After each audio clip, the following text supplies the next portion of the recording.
Hello friends, आज हम यहाँ पर सीखेंगे स्प्रेडशीट एप्लीकेशंस। उसके अंदर आज हम सीखेंगे calculate and transform data in MS Excel. इसके अंदर हम देखेंगे आज यहाँ पर फंक्शंस, जो अलग अलग फंक्शंस हम एक्सेल के अंदर यूज़ करते हैं। इसमें सबसे पहले हम देखेंगे फाइनेंशियल फंक्शन, उसके बाद हम सीखेंगे लॉजिकल फंक्शन, उसके बाद हम सीखेंगे टेक्स्ट फंक्शन, उसके बाद हम सीखेंगे डेट एंड टाइम फंक्शन, उसके बाद lookup function, next maths function और लास्ट में स्टेटिस्टिकल फंक्शन। तो ये फंक्शन सीखने के लिए सबसे पहले हम एक्सेल को ओपन करेंगे और उसमें तो जो भी फंक्शन है उसके हिसाब से जो भी डेटा चाहिए वो डेटा हम यहाँ पर प्रिपेयर करेंगे। तो अभी हम सबसे पहले स्टार्ट करेंगे फाइनेंशियल फंक्शन से। ये जो फाइनेंशियल फंक्शन है उसमें हमारे पास अलग अलग टाइप के फंक्शंस होते हैं। तो उसमें एक फंक्शन है फॉर एग्जांपल पीएमटी, जो पेमेंट के लिए कैलकुलेट होता है। तो वो फंक्शन का एग्जांपल आज हम यहाँ पर सीखेंगे। तो उसके लिए हमको डेटा चाहिए। इसमें पेमेंट फंक्शन होता है, उसका काम क्या होता है कि अगर हमारे पास कोई लोन अमाउंट है और उसके ऊपर से हमको ये कैलकुलेट करना है कि लोन के अमाउंट के हिसाब से और उसके इंटरेस्ट के हिसाब से हमको कितना इंस्टॉलमेंट आएगा। तो वो चेक करने के लिए पेमेंट मतलब पीएमटी फंक्शन का यूज़ हम करते हैं। तो उसके लिए सबसे पहले हम यहाँ पर एक डेटा शीट बना लेते हैं, जैसे लोन अमाउंट है, फिर नंबर ऑफ ईयर है, कितने ईयर्स तक हमको लोन वहाँ पर लेनी है, और फिर उसका इंटरेस्ट रेट, कितने इंटरेस्ट रेट पे हमको वहाँ पर लोन चाहिए। तो यहाँ पर हम ये डेटा एंटर कर देते हैं। फॉर एग्जांपल हम यहाँ पर और 20 लाख की लोन ले लेते हैं, 1 2 3 4 5, और वो हम लेते हैं यहाँ पर 15 साल के लिए, और उसका इंटरेस्ट रेट हम कैलकुलेट करते हैं 12%।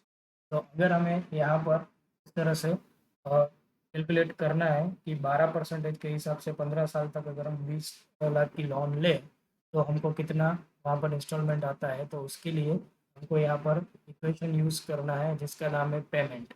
तो उसके लिए इक्वेशन क्रिएट करने के लिए हम पहले यहाँ पर इक्वल टू लिखेंगे, फिर यहाँ पर शॉर्ट फॉर्म लिखेंगे पीएमटी। पेमेंट का फंक्शन जो है वो पीएमटी के नाम से एक्सेल के अंदर अवेलेबल है। यहाँ पर जैसे ही फंक्शन आएंगे ये उसकी आर्ग्यूमेंट है। इसमें हमको पहले रेट देना है। रेट मतलब हमारा इंटरेस्ट रेट जो है वो कौन सा होना चाहिए। तो इंटरेस्ट रेट हमारा यहाँ पर 12% है, तो ये हम यहाँ पर देंगे। उसके बाद हम कॉमा करेंगे और यहाँ पर हमको देना है एन पर का मतलब होता है कि टोटल कितने मंथ के लिए। यहाँ पर हमारे पास ईयर के अंदर वैल्यू है, तो ये ईयर के अंदर वैल्यू है, उसको हम यहाँ पर इंटू 12 करेंगे, तो हमको टोटल नंबर ऑफ मंथ्स मिलेंगे। और फिर यहाँ पर हम लेंगे पीवी। पीवी का मतलब होता है कि हमारी प्रिंसिपल वैल्यू कितनी है। तो यहाँ पर हम देंगे 20 लाख, क्योंकि हमको 20 लाख की लोन देनी है। उसके बाद अगर यहाँ पर नेक्स्ट आर्ग्यूमेंट है दैट इज एफ का मतलब होता है फ्यूचर वैल्यू। जो अगर फ्यूचर वैल्यू हमारे पास है तो हम लिख सकते हैं, अदरवाइज हम यहाँ पर लिखेंगे 0। और लास्ट में हमारे पास है टाइप। टाइप ये इंडिकेट करेगा कि हमको जो ये इंटरेस्ट रेट है वो end of the period count करना है या beginning of the period count करना है। तो जनरली हम यहाँ पर अ, अगर मंथ के स्टार्टिंग में लेना चाहते हैं तो 0 लेंगे, और यहाँ पर अगर मंथ के एंड में लेना चाहते हैं तो 1 लेंगे। तो जनरली हम यहाँ पर 0 लेंगे, मंथ के स्टार्टिंग में वो कैलकुलेट हो इसलिए। और फिर हम यहाँ पर इसको इस तरह से एंटर करेंगे। देखो यहाँ पर माइनस में वैल्यू आ रही है। माइनस में वैल्यू आ रही है, इसका मतलब ये हुआ कि हमारी जो वैल्यू है वो यहाँ पर माइनस में कैलकुलेट हो रही है। तो अभी हमको यहाँ पर एक ये करना पड़ेगा कि हमारे पास जो रेट है, मतलब ये जो इंटरेस्ट रेट है वो 12% है, तो वो 12 महीने का होता है। तो उसको हम यहाँ पर डिवाइडेड बाई 12 भी कर सकते हैं, तो वो हमको पर मंथ यहाँ पर मिलेगा। तो उसके हिसाब से हम देख सकते हैं कि यहाँ पर हमको जो इंस्टॉलमेंट है वो इंस्टॉलमेंट 24,000 के आसपास मिल रहा है। मोस्ट ऑफ केसेस में यहाँ पर माइनस वैल्यू आती है। अगर हमको माइनस वैल्यू मिल रही है तो हम यहाँ पर सिंपली हमारा जो इक्वेशन है उसके आगे डैश का सिंबल करेंगे और फिर यहाँ पर एंटर करेंगे। तो हमको सिर्फ यहाँ पर ऐसा पूछेगा, so do you want to accept this function, तो यस करेंगे तो वो हमारे प्लस में वैल्यू आ जाएगी। इस हिसाब से हमको यहाँ पर पता चलेगा कि 20 लाख की लोन अगर हम 15 साल तक ले रहे हैं with the interest rate of 12%, तो हमको पर मंथ जो इंस्टॉलमेंट होगा वो 24,000 का वहाँ पर आएगा। इस तरह से हम कोई भी फाइनेंशियल फंक्शन का यूज़ करके हम यहाँ पर कैलकुलेशन कर सकते हैं। अब दूसरा हमारे पास है यहाँ पर लॉजिकल फंक्शन। तो लॉजिकल फंक्शन यूज़ करने के लिए हम यहाँ पर मार्कशीट का एग्जांपल यूज़ करते हैं। तो हमारे पास ये जो मार्कशीट हमने यहाँ पर बनाई हुई है, इस तरह से हम पहले मार्कशीट बनाएंगे। अब लॉजिकल फंक्शन के लिए यहाँ पर एक और कॉलम ऐड करते हैं, जिसका नाम दे देते हैं स्टेटस। अब ये स्टेटस के अंदर हम क्या फाइंड करेंगे, हम ये फाइंड करेंगे कि परसेंटेज के हिसाब से जो भी स्टूडेंट यहाँ पर है वो पास है या फेल है, सिर्फ हमको ये फाइंड करना है। तो उसके लिए हमको यहाँ पर कंडीशन रखनी पड़ेगी कि अगर कोई भी स्टूडेंट को 35 से अप परसेंटेज है तो वो पास कैटेगरी में आता है, और 35 से लेस अगर उसको परसेंटेज है तो वो फेल कैटेगरी में आता है। यहाँ पर हमारे पास दो पॉसिबिलिटीज़ है, इसलिए हमारे पास कंडीशन है, या तो 35 से अप है तो वो प्लस मतलब पास है, और 35 से माइनस है तो वो फेल है। तो इस तरह से कंडीशनल बेस अगर हमारे पास यहाँ पर आउटपुट है, तो उसके लिए हम यहाँ पर लॉजिकल फंक्शन यूज़ करते हैं। इसमें एक लॉजिकल फंक्शन हमारे पास अवेलेबल है जिसका नाम है इफ़। इफ़ का मतलब होता है जो अगर हम यहाँ पर वो चेक करते हैं और उसके हिसाब से हमको आउटपुट मिलता है, तो यहाँ पर हम इफ़ कंडीशन लिखेंगे, फिर ब्रैकेट को ओपन करेंगे, और पहले यहाँ पर हम लॉजिकल टेस्ट देंगे। लॉजिकल टेस्ट मतलब हमको वही चेक करना है जो परसेंटेज है वो 35 से नीचे है या 35 से ऊपर है। तो उसके लिए हमें कौन सा सेल करना है, तो परसेंटेज का सेल करना है, तो उसको हम सिलेक्ट करेंगे, और यहाँ पर हम देंगे लेस देन 35। अगर 35 से नीचे है तो वो फेल कैटेगरी में आएगा, और 35 या 35 के ऊपर है तो वो पास कैटेगरी में। हमको देना है कि लॉजिकल टेस्ट अगर हमारी ये ट्रू हो रही है तो क्या आउटपुट आना चाहिए। तो अब हम यहाँ पर कॉमा करेंगे, इसलिए सेकंड आर्गुमेंट में जाएंगे, उसमें लिखा है वैल्यू इफ ट्रू, मतलब अगर ये टेस्ट हमारी ट्रू हो गई तो हमको क्या करना है, तो हमको यहाँ पर सिर्फ प्रिंट करवाना है पास। तो हम यहाँ पर डबल कोट के अंदर लिखेंगे पास, फिर हम वापस कॉमा करेंगे, इसलिए थर्ड आर्गुमेंट में जाएंगे। मतलब ये कंडीशन अगर हमारी फॉल्स हुई तो हमको क्या यहाँ पर डिस्प्ले करवाना है, तो अगर ये फॉल्स है इसका मतलब इसको 35 से अप है। और यहाँ पर हम देखते हैं कि 35 से वन बाय वन चेक करते हैं, 35 से लेस है तो यहाँ पर हम लिखेंगे फेल, क्योंकि अगर ये कंडीशन ट्रू हो रही है इसका मतलब ये फेल हो रहा है, राइट। और यहाँ पर अगर ये कंडीशन फॉल्स हो रही है, मतलब ये T3 है वो लेस देन 35 नहीं है, इसका मतलब वो 35 से ऊपर है, तो हम यहाँ पर लिखेंगे पास। तो इस तरह से अगर वो 35 से ऊपर है तो पास में आएगा, 35 से नीचे है तो फेल में आएगा। तो हम यहाँ पर देख सकते हैं कि ये 35 के ऊपर परसेंटेज है, इसका मतलब ये पास में आ गया। अब इसको जस्ट यहाँ से ड्रैग करके सभी में यहाँ पर एंट्री कर देनी है। अभी कैटेगरी में पास आ गया क्योंकि कोई भी 35 से लेस नहीं है। अगर हमको इसको चेक करना है तो हम यहाँ पर चेक कर सकते हैं। फॉर एग्जांपल यहाँ पर कोई भी एक स्टूडेंट को 35 से नीचे मार्क्स यहाँ पर एंटर करवाते हैं और हम यहाँ पर देखते हैं तो यहाँ पर वो ऑटोमेटिकली फेल आ जाता है। तो इस तरह से हम यहाँ पर चेक कर सकते हैं स्टेटस कि वो पास है या फेल है। तो ये स्टेटस चेक करने के लिए हम यहाँ पर लॉजिकल कंडीशन जिसमें इफ कंडीशन का यूज़ करते हैं। वैसे ही थर्ड हमारे पास है दैट इज टेक्स्ट फंक्शन। तो टेक्स्ट फंक्शन को यूज़ करने के लिए हम यहाँ पर देखेंगे कि हमारे पास जो टेक्स्ट फंक्शंस होते हैं वो कैसे होते हैं। तो एक्सेल के अंदर टेक्स्ट फंक्शन अवेलेबल है, जैसे कोई भी स्ट्रिंग है या कोई भी वर्ड है उसकी लेंथ मेज़र करनी है, तो उसके लिए यहाँ पर एक लेंथ नाम का फंक्शन है, जिसको यहाँ पर हम लिखेंगे और उसके अंदर उसको एक टेक्स्ट देंगे। फॉर एग्जांपल कंप्यूटर वर्ड में यहाँ पर लिख रहा हूँ, ये कंप्यूटर वर्ड जो है उसके अंदर नंबर ऑफ कैरेक्टर्स कितने होंगे वो यहाँ पर हमको रिटर्न करके बताएगा। तो कंप्यूटर के अंदर नंबर ऑफ कैरेक्टर्स 8 होते हैं। जैसे यहाँ पर देखो ये काउंट करेगा, ये 1 2 3 4 5 6 7 और 8, ये 8 कैरेक्टर्स है इसलिए यहाँ पर 8 रिटर्न कर रहा है। इसी तरह से हमारे पास दूसरा एक फंक्शन है जिसका नाम है left.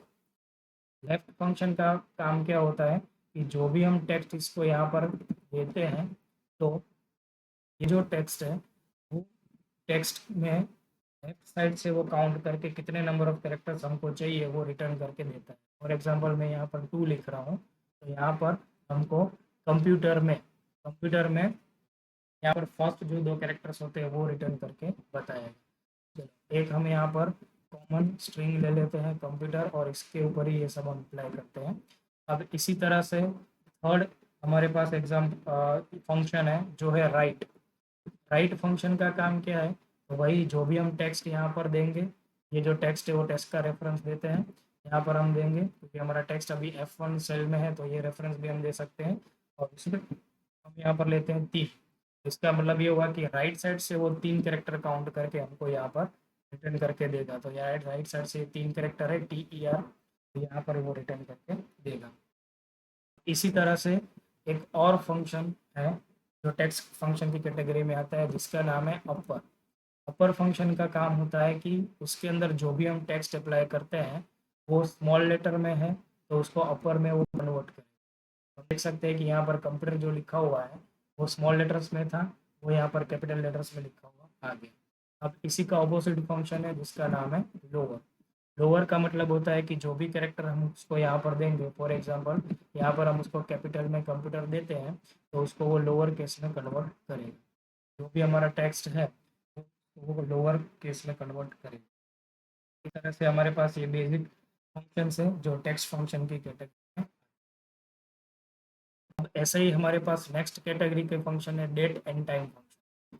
Date and time function जो होता है वो जनरली डेट या टाइम के लिए यूज़ होता है। तो अगर हमको एक्सेल के थ्रू डेट और टाइम फंक्शन यहाँ पर यूज़ करना है तो उसके लिए सबसे पहले हमारे पास एक बहुत ही बेसिक सा फंक्शन है जिसका नाम है डेट फंक्शन। तो उसके लिए हम यहाँ पर ये डेट फंक्शन टाइप करेंगे और यहाँ पर हम देंगे year month and year day. तो ईयर सपोज हमारा है 2025, मंथ सपोज है हमारा 7 और यहाँ पर डे है 23। तो इसको अगर हम यहाँ पर ऐसे लिखेंगे तो वो डेट फॉर्मेट में कन्वर्ट करके यहाँ पर वैल्यू रिटर्न। इसी तरह से हमारे पास दूसरा एक फंक्शन है जिसका नाम है टाइम फंक्शन। टाइम फंक्शन में हम यहाँ पर आवर मिनट्स और सेकंड देंगे तो उसके हिसाब से वो टाइम रिटर्न करके देगा। फॉर एग्जांपल हम यहाँ पर 45 दे रहे हैं, यहाँ पर मिनट्स हम दे रहे हैं 30 और यहाँ पर हम सेकंड्स हम दे रहे हैं 55। तो इसके हिसाब से जो टाइम होगा वो टाइम कैलकुलेट करके आपको return करके। अब ऐसे ही दूसरा एक फंक्शन है जिसका नाम है नाउ। नाउ फंक्शन जो है वो करंट जो डेट एंड टाइम होता है सिस्टम का वो रिटर्न करके देगा। मतलब हमारा जो कंप्यूटर का डेट एंड टाइम यहाँ पर होता है वो यहाँ पर रिटर्न करके देगा डेट और टाइम के साथ। इसी तरह से एक और फंक्शन है जिसका नाम है टुडे। टुडे जो है वो भी करंट डेट रिटर्न करके देगा। तो जो आज की डेट होगी वो यहाँ पर रिटर्न करके देगा। नाउ फंक्शन डेट और टाइम रिटर्न करके देता है और टुडे फंक्शन है वो सिर्फ डेट रिटर्न करके वहाँ पर देता है। अब एक ऐसा और फंक्शन है जिसका नाम है डेट वैल्यू। तो हम यहाँ पर टाइप करेंगे इक्वल टू करके date value. Date value function क्या इंडिकेट करता है, तो इसके अंदर हम जो भी डेट प्रोवाइड करेंगे, जो भी डेट इसके अंदर हम इनपुट के तौर पे प्रोवाइड करेंगे, जैसे फॉर एग्जांपल यहाँ पर हम डबल कोट में आज की डेट दे रहे हैं 23/07/2025। तो यहाँ पर ये जो डेट है उसको वो टेक्स्ट फॉर्मेट में कन्वर्ट करके देगा। टेक्स्ट फॉर्मेट कैसे काउंट करता है, तो 1 जनवरी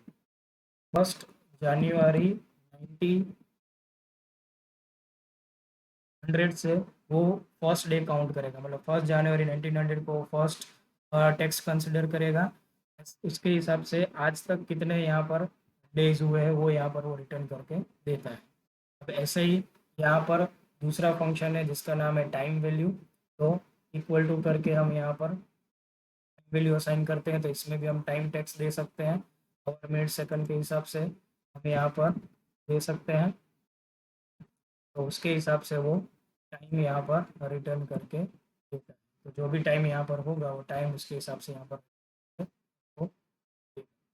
तो इस तरह से डेट एंड टाइम फंक्शन का यूज़ कर सकते हैं हम अपने एक्सेल शीट में। उसके बाद हम यहाँ पर देखते हैं लुकअप फंक्शन। लुकअप फंक्शन जो है उसका मेन पर्पस क्या है, तो लुकअप फंक्शन तब यूज़ होता है जब हमारे पास दो शीट्स होती है और वो दो शीट्स का रेफरेंस लेके हमको कोई भी वैल्यू को फाइंड करना है। तो उस टाइम हम यहाँ पर लुकअप फंक्शन का यूज़ कर सकते हैं। जैसे हमारे पास ये मार्कशीट का एग्जांपल है, उसमें ये ग्रेड का एक कॉलम है। ये ग्रेड हमको फाइंड करना है, डिपेंड्स ऑन परसेंटेज। परसेंटेज के हिसाब से ग्रेड कितने आते हैं वो हमको फाइंड करने हैं। तो उसके लिए ये एक टेबल बनाया हुआ है और एक दूसरा टेबल बनाया हुआ है जिसमें डिफाइन कर दिया है ऑलरेडी कि 60% या उसके ऊपर है तो उसको डी आना आना चाहिए, 70 या उसके ऊपर है तो सी ग्रेड मिलना चाहिए, 80 या उसके ऊपर है तो बी ग्रेड मिलना चाहिए, 90 या उसके ऊपर है तो ए ग्रेड मिलना चाहिए। तो उसके हिसाब से यहाँ पर जो परसेंटेज होंगे वो हमें लुकअप करके ग्रेड असाइन करना है। तो उसके लिए हम क्या करेंगे, तो उसके लिए हम यहाँ पर वी लुकअप फंक्शन का यूज़ करेंगे। अब उसमें जो आर्ग्यूमेंट्स है उसको अच्छी तरह से समझते हैं। सबसे पहले आर्ग्यूमेंट है वो लुकअप वैल्यू। लुकअप वैल्यू मतलब हमको क्या वैल्यू चेक करवानी है, तो हमको ये वाली वैल्यू चेक करवानी है कि ये 60 70 80 या 90 के ऊपर है कि नहीं। तो हम यहाँ पर इसको सिलेक्ट करेंगे, फिर हम कॉमा करेंगे। कॉमा करेंगे तो सेकंड आर्ग्यूमेंट में पूछा है टेबल एरे। टेबल एरे मतलब ये वैल्यू हमको कौन से टेबल से फाइंड करनी है। ये वैल्यू हमको यहाँ से फाइंड करनी है, तो ये टेबल का पूरा रेंज हम यहाँ पर ले लेंगे। फिर कॉमा करेंगे और फिर यहाँ पर लेंगे कॉलम इंडेक्स। कॉलम इंडेक्स का मतलब क्या कि ग्रेड का जो है कॉलम, ग्रेड का कॉलम यहाँ पर आना चाहिए। तो ग्रेड का कॉलम ये टेबल के अंदर कहाँ पर है, तो ये सेकंड नंबर की पोजीशन पे है, क्योंकि हमने ये टेबल एरे ये लिया हुआ है तो उसमें ये सेकंड नंबर का कॉलम है, वो हमें यहाँ पर इंडेक्स नंबर में देना है। और लास्ट में हमको यहाँ पर देना है कि अप्रोक्सीमेट होना मैच होना चाहिए कि एग्जैक्ट मैच होना। अगर अप्रोक्सीमेट चाहिए तो हम 1 एंटर करेंगे, अगर एग्जैक्ट मैच चाहिए कि यही वैल्यू होनी चाहिए, 95 है सपोज, यहाँ पर 95 है तो 95 है तो ही होना चाहिए, तो हम यहाँ पर 0 कर सकते हैं। बट अभी यहाँ पर हमारे पास रेंज जो है वो एग्जैक्ट हमको मैच नहीं चाहिए, इसलिए हम वहाँ पर कुछ भी नहीं रखेंगे और फिर यहाँ पर इतना लिख के हम एंटर करेंगे। तो हम देख सकते हैं कि ये 90 के ऊपर है, इसलिए ये जो ए ग्रेड है वो ए ग्रेड यहाँ पर आ गया। अब ये पूरा फॉर्मूला हमको यहाँ पर अप्लाई करना है। इसको यहाँ पर ऐसे ड्रैग करेंगे, ड्रैग करने के बाद यहाँ पर हमको वैल्यू मिल रही है। अब हम यहाँ पर देख सकते हैं कि जैसे ही हम यहाँ पर ड्रैग करेंगे तो ये वैल्यू जो है उसमें यहाँ पर ये जो टेबल है वो उसका रेफरेंस चेंज हो जा रहा है। यहाँ पर ये फर्स्ट जो रो है वो निकल जा रही है। तो उसके लिए क्या करना है, तो उसके लिए सिंपली जो हमारा फॉर्मूला है उसको यहाँ से हम पहले निकाल देंगे। फर्स्ट जो फॉर्मूला हमने यहाँ पर डिफाइन किया हुआ है उसमें ये टेबल रेंज जो है उसको सेलेक्ट करेंगे और F4 की प्रेस करेंगे तो यहाँ पर हमको एब्सोल्यूट रेफरेंस मिल जाएगा। एब्सोल्यूट रेफरेंस जब मिलेगा तब हमारा यहाँ पर जो रेफरेंस है वो चेंज नहीं होगा। यहाँ पर हम एब्सोल्यूट रेफरेंस ले लेते हैं और फिर यहाँ पर हम एंटर करते हैं तो हमको यही वैल्यू मिलेगी। अब हम यहाँ पर इसको ड्रैग करेंगे तो यहाँ पर हम देख सकते हैं कि परसेंटेज के हिसाब से यहाँ पर ग्रेड असाइन से रैंडमली चेक करते हैं। इसको 79.33 है, इसका मतलब 70 के ऊपर है लेकिन 80 के नीचे है, इसका मतलब यहाँ पर क्या हो गया, सी ग्रेड इसको असाइन। तो इस तरह से हम यहाँ पर वी लुकअप फंक्शन का यूज़ करके दो टेबल का रेफरेंस लेके कोई भी एक वैल्यू को फाइंड कर सकते हैं। इसके बाद हमारे पास है मैथ फंक्शन। मैथ फंक्शन जो है उसमें हमारे पास मैथ्स के रिलेटेड अलग अलग फंक्शंस अवेलेबल होते हैं, तो वो हम यहाँ पर देखते हैं कि मैथ्स फंक्शन किस तरह से यहाँ पर वर्क करते हैं। मैथ्स फंक्शन जो है उसके अंदर हमारे पास अलग अलग फंक्शंस अवेलेबल है जो एक्सेल के अंदर हम यूज़ कर सकते हैं। जैसे फॉर एग्जांपल पहला जो फंक्शन है उसका नाम है एबीएस। तो फंक्शन जो है उसके नाम के साथ सीखते हैं। एबीएस फंक्शन है उसका मतलब होता है एब्सोल्यूट वैल्यू। तो उसको हम कैसे यूज़ करेंगे, तो यहाँ पर हम लिखेंगे एबीएस और यहाँ पर हम कोई भी वैल्यू देंगे 5, तो यहाँ पर हमको उसकी वैल्यू मिलेगी। अब एबीएस का काम क्या होता है, एबीएस एब्सोल्यूट वैल्यू रिटर्न करता है। इसका मतलब अगर प्लस वैल्यू है तो भी वो प्लस वैल्यू रिटर्न करेगा और माइनस वैल्यू है तो भी वो प्लस वैल्यू रिटर्न करेगा, मतलब उसकी जो एब्सोल्यूट वैल्यू है वो रिटर्न करेगा। फिर दूसरा जो फंक्शन है वो है स्क्वायर रूट फाइंड करने का। स्क्वायर रूट जिसको हम वर्गमूल बोलते हैं, स्क्वायर रूट अगर फाइंड करना है तो हम यहाँ पर लिखेंगे इक्वल टू करके SQRT, फिर यहाँ पर हम वैल्यू देंगे जिसका स्क्वायर रूट हमको फाइंड करना है। जैसे हम यहाँ पर दे रहे हैं 25, तो 25 का जो स्क्वायर रूट होता है वो 5 होता है, तो यहाँ पर भी वो आंसर रिटर्न करके देगा। उसके बाद तीसरा फंक्शन है that is mode. Mode function क्या रिटर्न करेगा कि जब हम डिवीजन करते हैं तो डिवीजन करने के बाद जो रिमाइंडर होता है वो रिमाइंडर यहाँ पर वो रिटर्न करेगा। जैसे फॉर एग्जांपल हम यहाँ पर वैल्यू देते हैं नंबर 12, उसको हम डिवाइड करते हैं 5 से। तो 12 को 5 से अगर हम डिवाइड करते हैं तो रिमाइंडर हमारा 2 आता है। जैसे यहाँ पर हम देखेंगे कि 12 को 5 से डिवाइड करेंगे तो यहाँ पर डिवाइडेड 5 5, तो ये डेट में कन्वर्ट कर रहा है इसलिए ऐसा आ रहा है। तो यहाँ पर ये ऑटोमेटिक कन्वर्जन होता है इसलिए इस तरह से आएगा। तो 12/5 अगर हम करते हैं तो हमको रिमाइंडर जो है वो रिमाइंडर हमको वहाँ पर 2 मिलता है।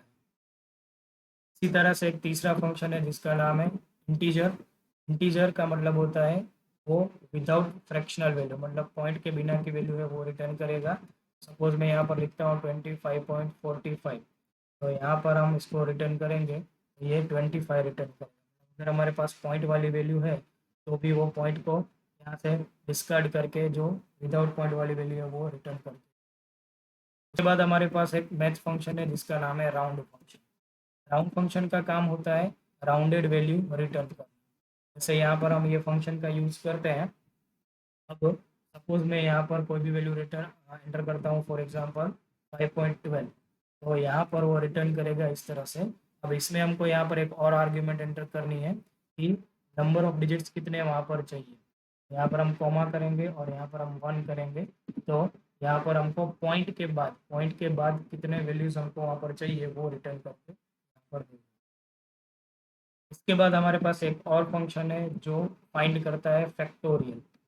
फैक्टोरियल फंक्शन का काम क्या होगा कि जो भी हम नंबर वहाँ पर असाइन करेंगे उसका वो फैक्टोरियल वैल्यू जो है वो रिटर्न करके देगा। फॉर एग्जांपल हम यहाँ पर फैक्ट 5 लिखते हैं तो फैक्टोरियल 5 की वैल्यू 120 होती है, तो वो यहाँ पर रिटर्न करेगा।